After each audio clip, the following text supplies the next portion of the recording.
And I actually think the two go hand in hand. What we do as competitors, it plays out on the gym floor really, at a lower level, and we are so much more informed when we're trying to help our members because of our competitive spirit, not despite our competitive spirit, I'd say. Agreed.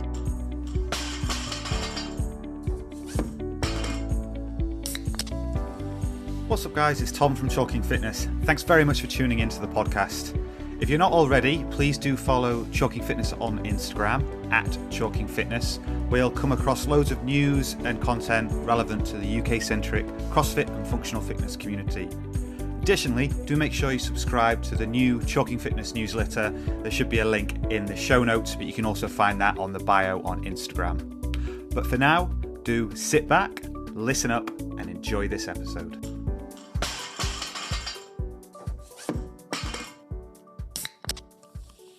What's up, everyone? Welcome back to the Chalking Fitness podcast. We are fast approaching semi-finals, and I'm delighted to reach out and spotlight and talk to those from the UK community who are making waves on the leaderboard, hopefully stepping foot onto the competition floor at semi-finals. And joining me this week, I've got two of Team ShireFit. I've got Tara Watkins and Max Kamosi. Tara, Max, welcome to the podcast. Hello. Thank you, Tom. Thank you. Thanks for having us on. It's an absolute pleasure. To give insights into the back room. I feel like we've just done the best part of a podcast already off pod. Yeah, we should have done that 100%. Yeah, we just interviewed Tom basically. Yeah. But it's an absolute delight, and just to kind of give further colour to those listening to the podcast, you guys are joining me from ShireFit West Yorkshire, so it's great to speak to you both. Have you guys been training in the box today?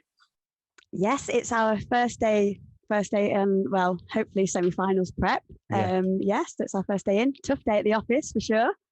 So we had a little deload, a little break after quarters. So it was about a week of just like one or two sessions here and there. And then this week's like our fresh week back. And slap in the face, Monday morning, I do the programming, and it was way too hard for a second. So it was so tough. We were like, we'll drop that down, change that way, keep that going. It was a nightmare first session back. But yeah, that's what Monday's for, isn't it? Yeah, and that's what Max always does that anyway.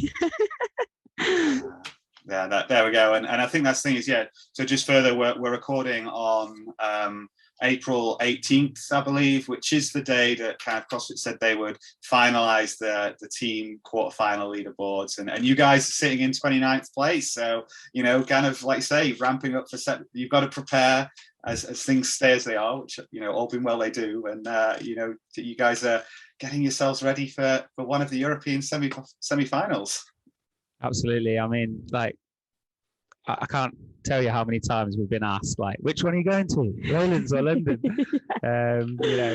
We're just telling people every week, like, we'll let you know as soon as we know. We're excited to find out. Yeah. Excited to find out. It'd be great to kind of see you guys like live on a competition floor, because like say it's the second year of semi-final format, but it's going to be the first year that we get to actually see teams in Europe kind of take to a live competition floor, which is going to be super exciting. I can't believe that, like, at least in terms of Europe, I think it was kind of strength in depth in 2020 was the last time that we kind of had like a CrossFit Games season event, as it were. So I'm sure there's lots of excitement already, but you're having to kind of like try and focus on kind of like getting back into the training, because there's 5, 6, 7 weeks to go yet. 4 or 6 weeks to be precise. Yeah. Tara knows the days. How many sessions hours do I have? Yeah. Just got like a cross-off chart next to your toothbrush every morning. I'm like, right, let's go. No, it's great. It's great to have you both on, and you kind of like, there's Jack and Hannah as well. Obviously, they're kind of the team kind of. So kind of no doubt you've all got your roles to play and stuff, and we'll definitely dig into that. But before we kind of do that, I always start with my warm-up questions. And when I have more than one guest on, I mix it up a little bit. And so I normally ask individuals, what would be the 3 movements you'd have for your birthday workout? But given I've got 2 of you, I'm going to flip it. And Tara, I'm going to start with you. And like, what would be the 3 movements you'd choose for Max's birthday workout? Yeah. We have to confess that we are prepared for this. We were discussing it before. So 3 movements. And do I want him to be happy or unhappy? Well, maybe it depends whose birthday's first, right? Because he's going to do yours, by the way. Okay. So double unders. Max can double under for days. It's got to be something grippy. So toes to bar. And then I think I might put something, maybe, you know what? I'm going to be nice. A moderate to heavyweight power clean. Oh, nice. Yeah. No, that's really nice. That is really nice. Yeah. Birthday treat, that. That's like a dream workout for Max. He'd smash that. I wouldn't be able to beat him in that workout. Max, if you've got a moderately heavy kind of power clean, is that something that you're happy kind of going for reps, or are you like, do you want it in like maybe 3 quick singles and then back onto the double unders and toes to bar? When you look at a barbell, what do you want? Me and Jack, the other team member, we've got a strategy. It goes like this: unbroken or die. Yeah. So yeah. I mean, it doesn't always pay off. Yeah, I'll hold on. We often do die, to be honest. So yeah, definitely. Like, I think actually being serious, like, I'm quite high tension athlete. I'm not very mobile, not massively anyway. So I like to use my tension to my advantage. So whenever I've picked the bar up, I'll then try and cycle for as long as possible. Like, for example, you remember the semi-finals last week? Last year, 963 heavy bar snatch and then burpee over box. Well, on that workout, I went 9 unbroken and then 4 unbroken and missed on the barbell. So and my 1RM power snatch at the time was 90, but I managed to hit 85. 9 unbroken. Yeah, so I like tension, so I'll hold on to that bar. Yeah, that's for sure. Yeah. Does that mean, like, when it comes to toes to bar, you've got kind of like a very quick cycle time as well, because your shoulders are giving you something to bounce against at the bottom? Yeah, basically, yeah, I can do. Yeah, I use tension to my advantage. Yeah, that's for sure. That's good. Play to your strengths, isn't it? Exactly. Some people see immobility as a weakness, but not for Matt. I think yeah, it's as long as you can get into the positions, but like because there's always that element of like if you're hypermobile, you've really got to work hard at having that strength in the bottom position of a squat, so that you're not kind of like bottoming out quite literally, right? So. You know that feels, don't you, Tara? I don't know what it's talking about. Speaking, going over to Tara, like Max, what would be the birthday workout? She was really nice to me, so I'm going to be brutally horrible to her. No, I'm joking. That'll be nice. It would be like a short, sprinty workout. Deadlifts, handstand push-up, and then some like dumbbell front squats or something like that. Because Tara's got a really fast cycle rate on squatting. I'm this tall, so. Yeah. She did really well on the deadlift burpee over bar workout in the open this year. Oh yeah, I love that workout actually. Yeah. Thank you. That's a good workout. Yeah, thank you. You can't see her on the screen, but she is literally 4 foot. So. I'm stood up. Back to sit down.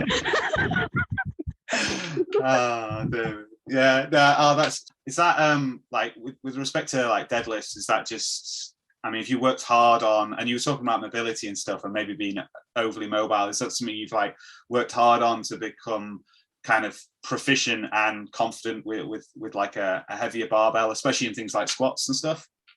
Myself?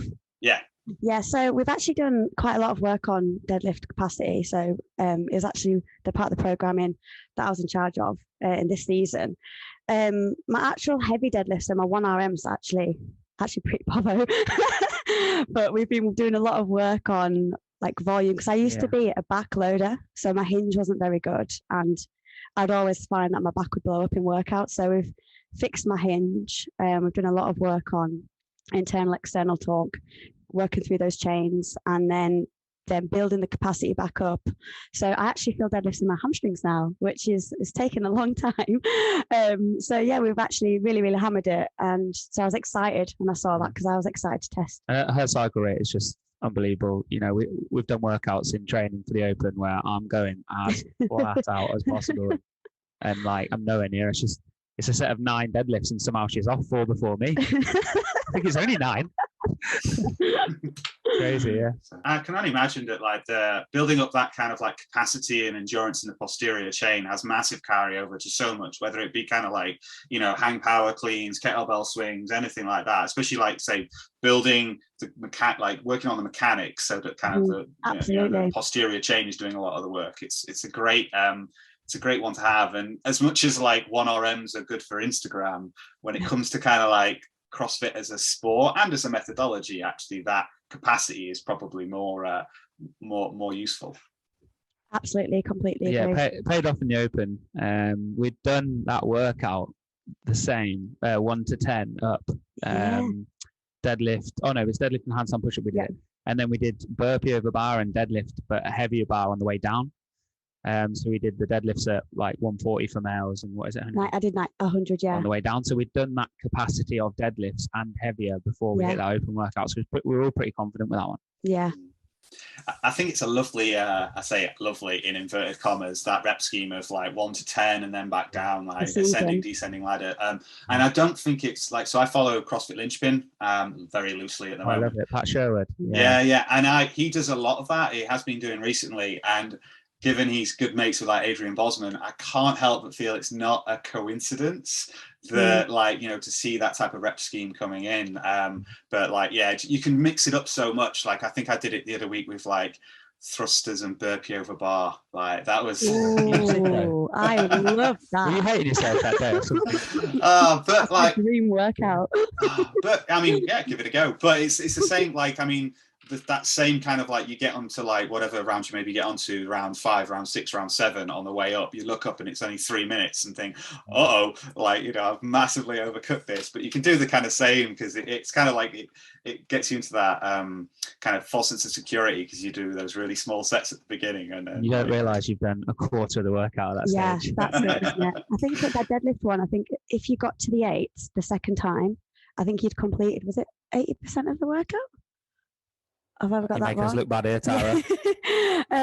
So it was crazy because you had like 7 rounds left, but you'd already done the majority of the workout. So yeah, I love workouts like that. It's a mind game, isn't it, for sure? Yeah, there's a good amount. I mean, if you think it's like 30, there's 28 reps in the kind of middle 3 rounds, right? And there's only 100 deadlift in total. So yeah, you kind of like it's really compressed into the middle. Another one to try, talking about that rep scheme, and this is a CrossFit linchpin, was strict pull-ups and burpees. That's a very different type of workout. I just picked off the elbow. Yeah. Oh, I couldn't do much with my arms for a couple of days, that's for sure. But there we go. We're well warmed up, you know, even if we have overcooked the strict pull-ups. So can we do Jack and Hannah as well? Yeah. Let's be really horrible to Jack and Hannah. Oh, go for it. Yeah. Right. Tara, let's come back to you. You can between you. I'm not gonna Jack, he hates grip. Yeah. He's terrible with grip. So we'd give him like heavy dumbbell hang power cleans, like with the 30s or something. Into bar muscle ups. Yeah. And then maybe shuttle runs because they absolutely derailed him. Yeah, and they did, and also dumbbell box step overs. Yeah, that'll end his world. What a combo. Yeah. And then Hannah, what would we do with Hannah? Hannah, what? We've been nice. We've been mean to Hannah. No, we're being nasty to them. Being nasty to Hannah. So yeah, what does she hate? She hates. Do you know what? She'd crack through anything, Hannah, won't she? To be honest, but it'd be just fitness, I'd say. So it'd be like fitness, row cow and burpee over row or something like that. Yeah. Big AMRAP. Yeah, that's Now, one of the things is like if you're doing your birthday workout, and I add this at the end, surely you're doing it as a team anyway, right? You're all doing it the same because you're celebrating your teammate's birthday. So, you know, you've created that birthday workout, but you're going to kind of... I actually love all of those workouts. That's okay for me. Good times. Well, there we go. And God, we've got 4 birthday workouts for the price of 1 episode. There we go. At some point, I'm going to write an almanac and it'll be somewhere, right? Of like basically all these UK CrossFit community birthday workouts. You could sell them online for thousands. Yeah. I can put them for sale for thousands. I might not sell any, right? Oh, great. Okay. So with those warm-up questions finished, Tara, I want to come to you. Before we start talking about Team ShireFit, I always like to dig into a little bit of kind of individuals' kind of CrossFit journey. So where do I start? I start with the leaderboard, and your first Open was like 2015. And, you're a coach at kind of ShireFit West Yorkshire as well. Has competition always, like, from first getting into CrossFit, was it 2015? Because I recognise people don't always jump straight into the Open, but has competition something you've always been kind of like interested in once you kind of started getting into CrossFit? Is that something that kept you going? Yeah, so 2015, I'd only done CrossFit for about a month or so. But as soon as I started doing CrossFit, I knew straight away, I was like, I want to compete. And I set myself this crazy goal. I was like, I'm going to get to regionals. Honestly, I couldn't do. As you do, 4 weeks in. I was honestly like, I couldn't do like a double unders. I couldn't hang off the rig. I honestly, like, I told people, and honestly, they didn't laugh in my face, but they definitely must have laughed behind my back. I couldn't do anything, but I knew straight away. I was like, I just felt like head over heels in love with it. And I've always been a competitive person, and I've always loved pushing myself. And I always liked setting crazy goals, like almost unrealistic and unachievable. And I was like, no, fuck it, I'm going to get to regionals. And then that just, that kept me motivated and kept me training. Yeah. That's it, really. Oh, I love it. And I think many people kind of come into it in different ways. And going to, I want to go to regionals, right? But others, people come in being like, I want to look like Rich Froning. And I'm being like, well, the genetics isn't there, but we can do the best we can, right? But looking more then, like, so yeah, 2015, you've been doing CrossFit kind of about a month. Looking at kind of like your Open position, I can see there's a real jump in 2018, I think that's the way it is. It's about then. Was there a certain point when you were like, say, from the outset, you were like, I love this, I want to go to regionals, but can you look at that point in time or any point in time and think something clicked, or you started working in a different way that really saw your kind of ability and performance accelerate?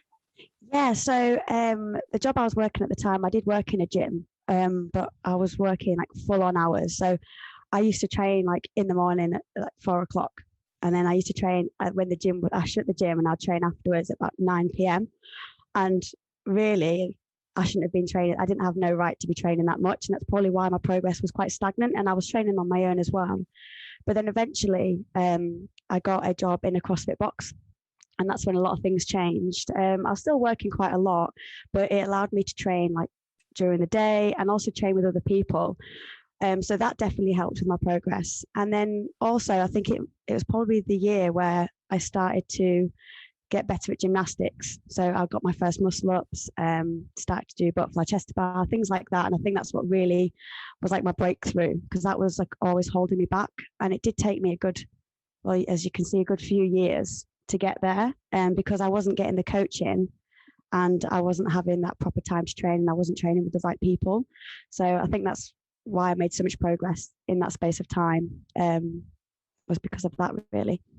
Yeah, it's definitely that kind of environment, right? The being surrounded by the right individuals and the right kind of opportunities. Like, I think someone like Ben Bergeron says something like, get it, like you get what you need to do, want it, as in you want to get to regionals or want to get to semi-finals, and then capacity to do it, right? And if you're having to try and put your training at like 4 a.m. and 9 p.m., right, there's not really necessarily the capacity to do it, and then you maybe need the right kind of like inputs into it in terms of like, okay, I get what's required, and sometimes those smallest things can kind of like make a big difference. Was kind of unlocking some of those more advanced gymnastics, like, because you got that background in fitness and the capacity, that it suddenly there was less looking at the bar, like trying to get that, kind of get those chest to bars. The chest to bar were moving into kind of bigger sets. So suddenly you could like harness your, like, say, aerobic capacity in more areas of the workouts.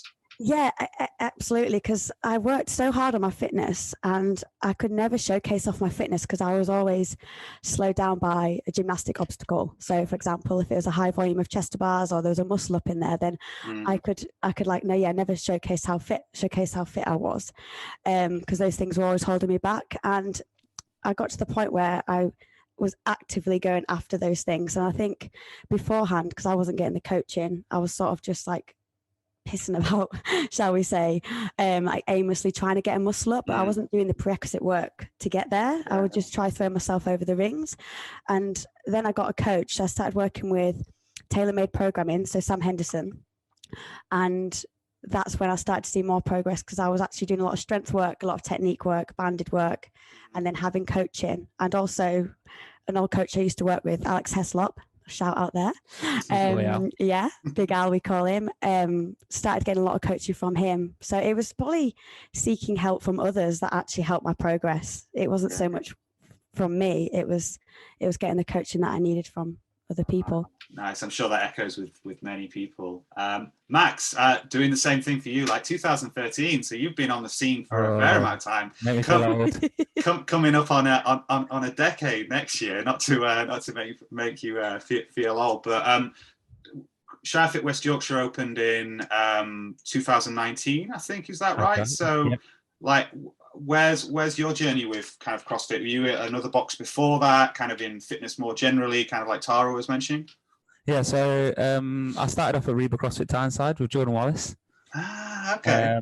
People call him the Hobbit because he is another short athlete. So yeah, I was at uni and I was on a military scheme, ready to join the military, and I wanted to like be fit and ready to be a soldier and be capable. But not gonna lie, I also wanted to look good in a t-shirt when I was on a night out. So I was like, especially in Newcastle, I went to university there, and I know that. Oh, brilliant! Me too. Coats do not exist when you're on a night out in the tube. T-shirt, yeah, yeah. So yeah, I was at Newcastle too. So yeah, I like wanted to look good in a t-shirt and saw these guys that were like looking jacked and training and also fit and capable, and I was like, wow, this is it, like this is what I need to do. And I went to Tyneside for a drop-in, which was like, at that time, right now it's like, I don't know if you've been, but it's 3 separate rooms, massive, like huge capacity. It's got like a bodybuilding and like powerlifting room. It's got a CrossFit gym in the center, and then like a boot campy style turfed out room on the side. It's amazing. But yeah, at the time it was literally just like this tiny gym in the archway. And the first session I walked into was like 1 RM deadlift, and people were deadlifting. And the girls in there were all out deadlifting me by like hundreds of kilos. And I was like, oh my God, I am weak. You know, I need to start sorting my life out. So yeah, I signed up straight away, and yeah, and then just like fell in love with it there. And like, to be honest, just wanted to be like Jordan. Because he was just like God to me. Like the things he was doing were unreal. Like muscle ups and things were off the cards. I'd done a bit of bodybuilding and a bit of running beforehand, you know, so I could run, and I was fairly fit, but like I couldn't do squat snatches. I had no mobility, couldn't squat at all really. And so like I saw these cool things that people were doing. I was like, oh, I want to get this. So yeah, that was where my journey started. Nice.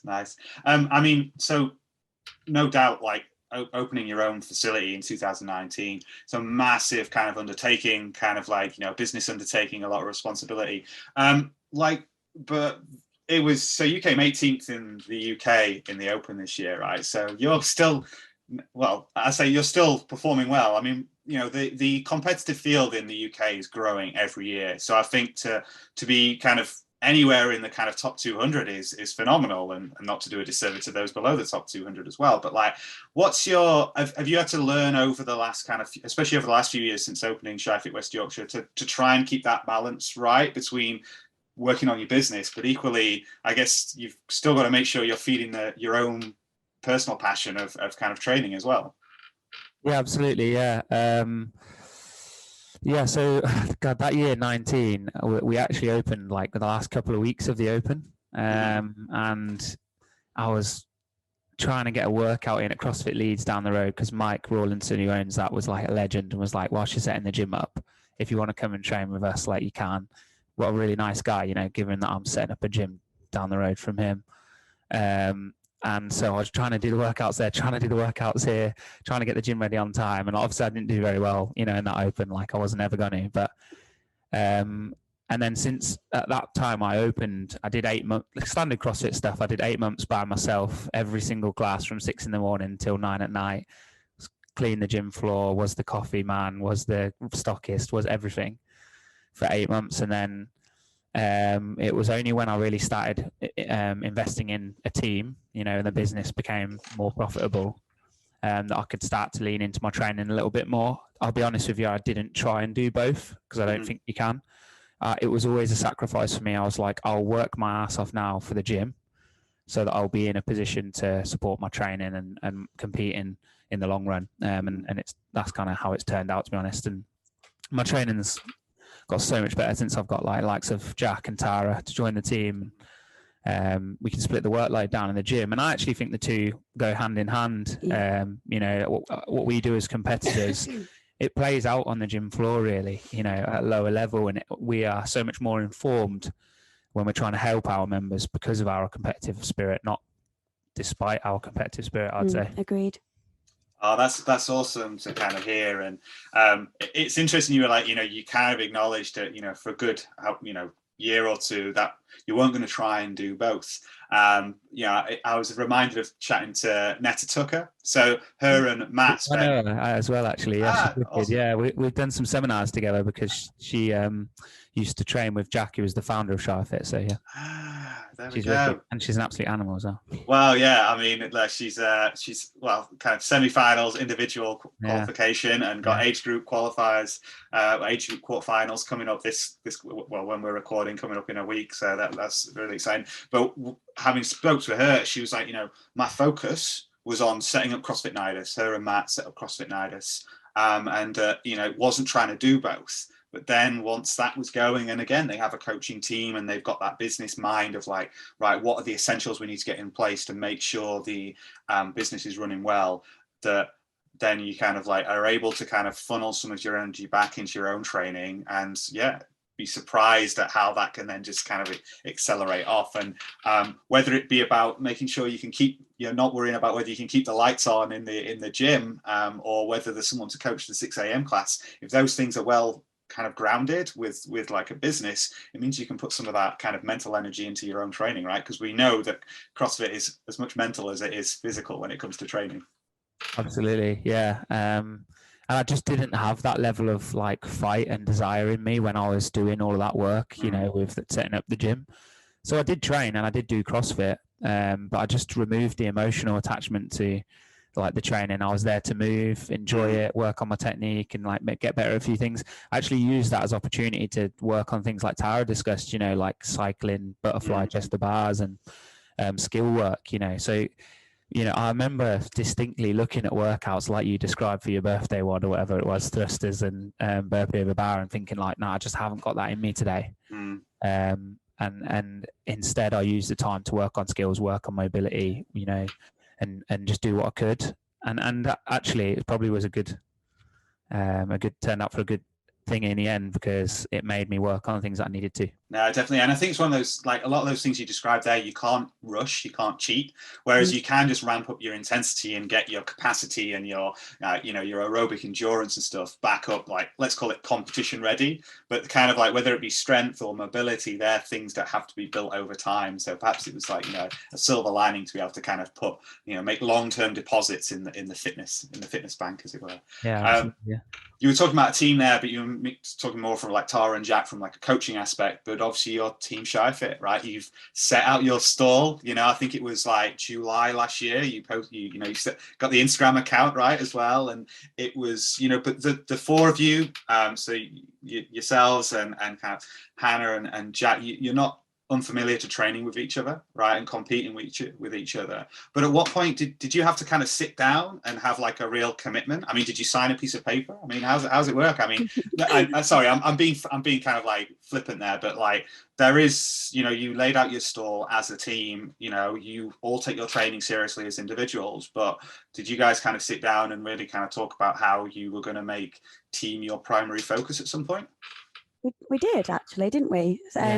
Because last year was like a bit of a fluke. We wasn't training for it. I'd literally just had come back from my wrist surgeries. So I was just getting back in the game. I wasn't going to even do the open, but these guys made me do it.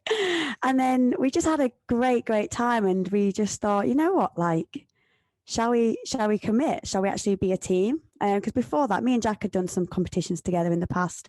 These guys were training together. Hannah's sort of new on the scene, but she's a good friend of ours. And we just thought, you know what, like, let's give it a go. The next few years, let's train together as a team and see how far we can take it.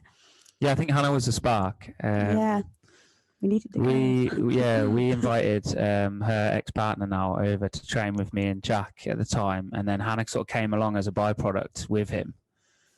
And we always had, like, me and Jack training together, and we were always, like, you know, pretty consistent. And then Tara joined and she was training together, and then we needed that fourth person, and Hannah's just got so much potential. Oh, incredible. Like, she did the open, how long has she been doing CrossFit now, like 2 or 3 years or something? Yeah, really short. And she did that open, done really well, and the open doesn't really showcase what Hannah's all about either. You know, Hannah's got incredible skill, strength. You know, she's more of a quarters, semis athlete, and she did well in the open. And we were like, do you know what, like, if the four of us together could do quite well there. And we actually, you're right, we didn't sign any pieces of paper, but we did or something, didn't we? We did have a team meeting, you know, outside the gym, and we said, right, you know, we're going to do 2 to 3 years now of trying to get to the games as a group. Love it.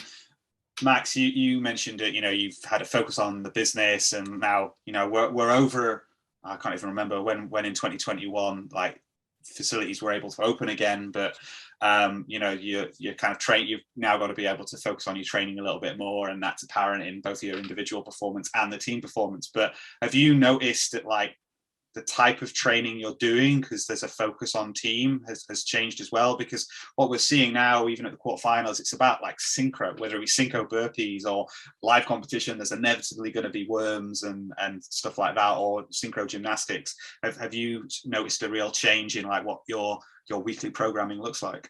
Yeah, absolutely. So we learned last year the hard way. That first quarterfinals workout was, like, I think it was 21:59 of the semis. Chest. Oh, sorry, was it semis that one? Yes. Anyway, it's 21:59 of thrusters, chest to bar, and burpee over bar. And we all had individually very good chest to bar capacity. A set of 21 is no bother to any one of us in the team. But yeah, but we hadn't practiced together, and they're pretty challenging to synchro butterfly. So we learned the hard way, and we didn't do very well on that workout, even though that is a good workout for us, really. You know, that's something, chest to bar is our strengths. You know, I mean, we were so excited when we saw it. Like, we were so excited, and we got burnt up. I mean, like, Jack's got about 60 chest to bar in him unbroken. I'm similar. Tara's probably like 40 odd, 50 odd.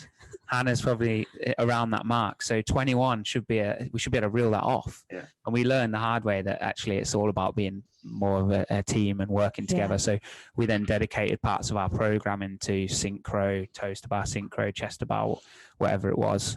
It's interesting because it's like, it's made us really have to work together. So, you know, like, I've had to change my... I know what she's going to say now. We did one session. She's just remembers it every time where me and Tara were paired synchro wall balls. And I'm 6'2". I'm 4'0". I'm not 6'2". I'm around 6 foot. I'm 5'1". And yeah, Tara had to slow down quite a bit because of my rate. And she was making a right meal of it, Tom. She was moaning, honestly, God, it's so hard. We were trying to do a set of 30. Like, I had to catch the ball, and I was, like, slowly going down. We're trying to do a set of 30. We did 9, and she dropped, and I turned and said, and she went, how many have we done? And I went 9. She went, oh my God, I thought we'd finished. Honestly, time stood still doing those wall ball reps, honestly. Anyway. But it's really made us learn a lot about each other. And with, like, I have to change my grip and my cycle rate for my chest bar when I'm synchroing. And learning that actually my capacity is not that great when I've got to slow right down and things like that. But it's been really fun, and we're trying to figure things out, like, how can we get better? And that's, like, meet in the middle and some movements. Yeah, definitely. Again, another massive lesson we learned with that is we must meet in the middle. Yeah. So what we made the mistake of to start off with was, like, well, I'm the slowest squatter, so everyone take the time off me.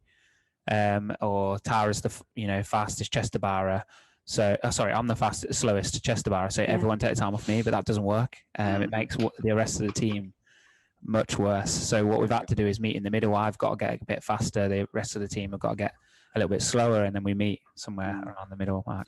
It's like and we typically talk about it for non-structural kind of like cardio work is like different gears, like and what you'll find, like I know what I'm like, although at the moment I'm probably only got one gear, is like there's certain paces that you can hold on the rower, but if someone said, can you hit in between those two, so I've got my recovery pace and I've got my fast pace, but can you kind of try and hold like 1400?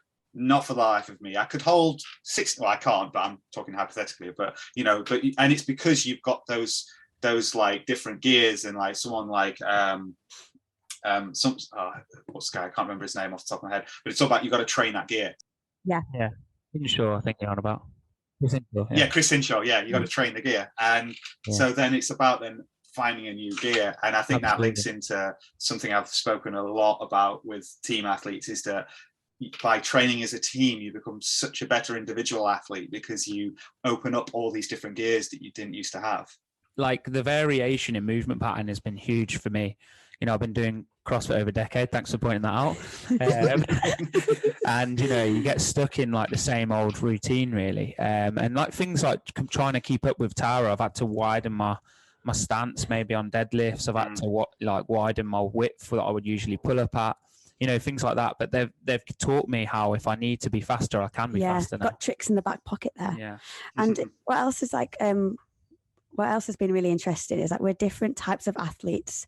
Like, for example, like Max is a high tension athlete and I'm probably the opposite, and trying to work together, and like especially me and Max is like, we're polar opposites. Yeah, but it's so cool because like we have to just how we approach a workout is completely different, but it's not like just my way or just Max's way. We have to like figure out how we can meet in the middle. But it's really good fun, actually. I mean, don't get me wrong, the wall ball thing was not fun, but it's interesting and we're constantly learning. So it's cool.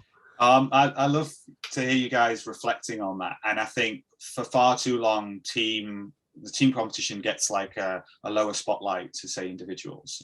You've got like the likes of like Mayhem, who've been around for a while, and actually probably I think one of the reasons they perform so well is they're probably the first team where they co-located and just trained together all the time. But more and more teams are doing that now. You guys are doing it, but equally kind of like, Motion did that, right? Finishing 4th at the games last year, and they beat Mayhem on the worm and pegboard. Right. And so, I know pegboard was their thing, but that worm thrusters, worm burpee, whatever it was, like, again, it just comes from knowing how to work together. And I think it's really cool to not only hear like you guys kind of, training together but improving as individual athletes. And I think I think we're going to see more and more people going team, not like because they're done with individual, but because like it can really improve you as an athlete, and it's fun, like because you're not having to train on your own as much. I said this to Jack last week. I saw an interview with Rich where he said like my team achievements mean more to me than my individual, and I can see why now. There's so much there's so many little dynamics that play out in the team, and it's quite hard potentially if you're the person in the team who's letting the team down in something. And that might be, for me, it might be strength. It might be, for Hannah, it might be fitness. It might be for, Jack's annoyingly consistent with everything. But, jerking for Tara, whatever it is, it's like the dynamics that play out between the team members that keep that person coming back and still enjoying it and finding the 1%. And like those things are like, I was saying to Jack, we have to be better, outside of the workouts. In the workout synchro, it means nothing, but it's how we manage our mindsets and the people, how people feel around those times that are key. And being a stats man myself, I did also notice that each of you this year pretty much got your best open finish ever. Max, yours was, I think versus 2021, I think you were like 416 last year, 427, there or thereabouts. And especially when you consider the number of people who wouldn't have competed last year, I'd put that as kind of like at least equal. So that speaks to that kind of like how it improves. You've got to keep getting better, not just physically, but kind of like mental approach as well. So proof is in the leaderboard as well. Absolutely. One thing, let's start looking forward a little bit. So you guys were all at Strength in Depth SID Origins, right? At the end of last year. With like, you competed together last year, but it wasn't live. Like, you're training together a lot in the gym. Have you paid much thought to kind of like what it'll be like stepping out onto a live competition floor? So as a team, and what I mean specifically on that is that I was chatting to Josh Alchama, who's over with CrossFit Invictus at the moment, and he was talking about it's all about when you realize you can't hear your teammate because the crowd is going absolutely bonkers, and there's that a little bit more adrenaline. So have you kind of like, do you have like a sharing stick or anything? Like, have you thought about, or are you just going to enjoy the experience? Like, for me, I thrive in live competition. I am a different athlete probably on the competition floor than I am doing online qualifiers. So I'm so excited. And yeah, it's very different, and especially in a team. Me and Jack have done team sanctionals before, and it is very different, and there is a lot going on, but I don't know. I've always felt like I'm probably more in flow, especially on a competition floor where you're not really paying attention to what's going on out there. But as a team, you do have to be on it, as in like you listen, especially with the worm, you're listening to your teammates' cues, counting in and things like that. But yeah, I mean, you just can't beat being on the competition floor, can you? It's amazing. Yeah, I think the answer to that, Tom, is we're not sure how it's going to play out, but we're just trusting the process. We're trusting that us training together day in, day out for the last 2 years and doing dedicated worm sessions and gymnastic sessions and things together and synchroing everything that we can, even wall balls and stuff like that, you know, will pay off on the gym, on the dance floor, hopefully. But we don't know. We've not done an in-person competition, have we? Oh, did I answer that question wrong, by the way? Yeah. Sorry. That's me all over, by the way. You just got sidetracked by like, I love competitions.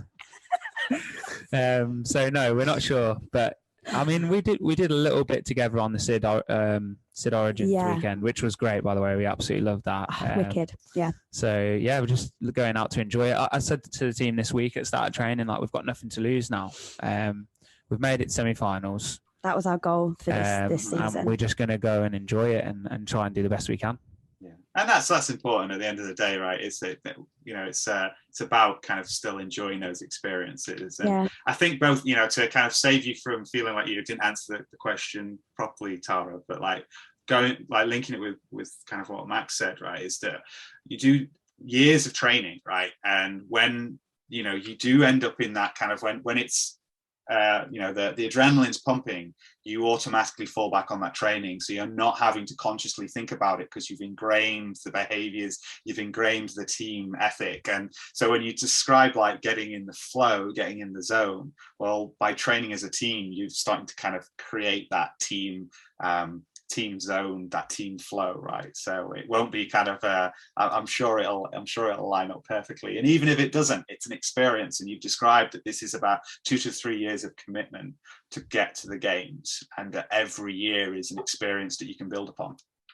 Yeah, and also, like, we're there to learn. We're not just there to, I mean, obviously it's great when everything goes perfectly and the workouts are in your wheelhouse and you do really well, but we also want to learn. Like, we want to find out what we need to work on, because like when it counts, and like in a couple of years when we are going to shoot for the games, like we want to feel like we're fully prepared for anything that's thrown at us.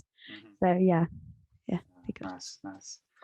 So the kind of last big question I've got for you, I'll say, is as Team ShireFit, you know, that must really help you feel like you're identifying with the community as well, right? And that's one of the beautiful things of the affiliate cup nature now, is that like it really, I think, better connects kind of the teams back in with the community and the foundation of that. So like with and still having the quarterfinals as like a virtual competition. So like, how's it been kind of over like both the open, I guess, because the community at large knew that you guys were going team already, and then the quarterfinals. Has it been great to kind of build that kind of that vibe and that buzz? I mean, you said, I don't know whether we'd hit record or not at this point, but you've constantly been asked, Lowlands, are you going to Lowlands? Are you going to SID? Like that, has that been good already? And we're not even at live competition yet. It's been absolutely brilliant. I can't understate how amazing it's been. With the support, with the amount of members that came to support us, and they made a big banner and they brought food and they baked, and honestly, we were blown away. We couldn't have asked for more. No. And yeah, well done to CrossFit for setting up a good system now to support gyms and create that another level that, where it was just regionals before, it was almost unattainable and people would work for years and maybe they get there and it was like a self-mission, whereas now the quarterfinals phase is brilliant for gyms. And our members got right behind us, didn't they? Honestly, yeah. It was the best. Every single workout, it was deafening in our gym. The members were screaming at us, and it felt like a live competition in that sense. And I would say we wouldn't have achieved the scores that we got without the support of our community. It's brilliant. We couldn't. You can't thank them enough. I don't think they realise how amazing it was, for it just makes it so much more meaningful, when you got like a team there and they've got a We Love ShireFit sign and the boys are shouting at you and it was just so nice. And special. The end of that first day, the weekend, we had 2 cheesecakes, 4 Lindt bunnies, 2 trays of mini egg cakes, 4 brownies, 4 blondies. We had an entire suite of package, anything that we needed. The members have brought it in. Bless them. It was there was so much stuff. It was incredible, really incredible.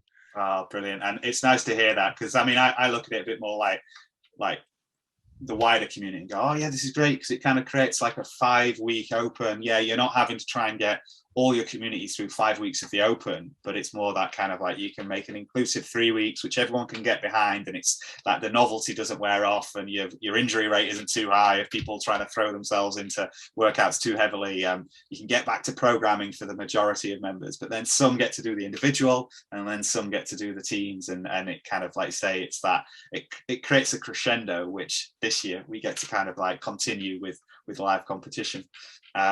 And that was actually going to be my final question. And with the way you've just described, I was going to say, which semi-final do you want to go to?